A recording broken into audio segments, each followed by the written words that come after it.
Брзиот трансфер на пари се уште им го загорчува животот на социјалците. Центрите за социјални работи од регионов не сакаа да им ги укинат решенијата на социјалците кои станаа должници на државата поради пари добиени од странство, иако во февруари оваа година беше избришан членот од правилникот, со што брзиот трансфер на пари нема да биде пречка за остварување на правото за социјална помош. Според невладината КАМ, оваа ситуација го отвора прашањето дали се применуваат измените на правилникот донесени од поранешната министерка Ременски. Имаме поднесено предлози за огласување на решенијата како за ништовни. Од Центарот за социјални работи од Пехчево имаме одговор со кој нашиот предлог е одбиено како неосновано од причини што се повикуваат на член 290 од закон, поточно член 209 од Законот за социјална заштита, бидејќи носителот на ова право во времето на поднесувањето на документите дало неточни односно нецелосни податоци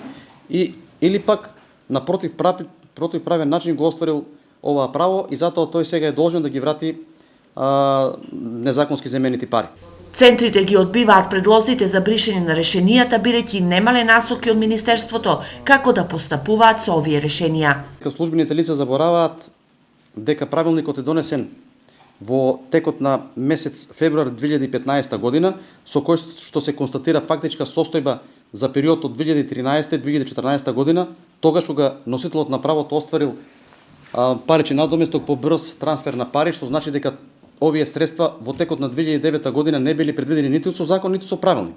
И оттука сметам дека решението кое што го имаме добиено е незаконито. Оваа состојба според адвокатот Ахмедовски го поткопува правниот систем. Владењето на правото апсолутно не се почитува.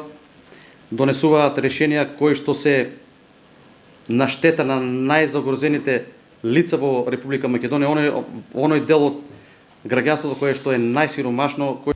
Од центрите за социјални работи во регионот кои ги контактиравме, не добивме одговори што ќе направат со овие решенија и зошто решенијата не се поништуваат. Инаку скоро 500.000 евра должат 2203 социјалци на Министерството за труд и социјала поради брзиот трансфер на пари и спорниот член од правилникот за доделување социјална помош.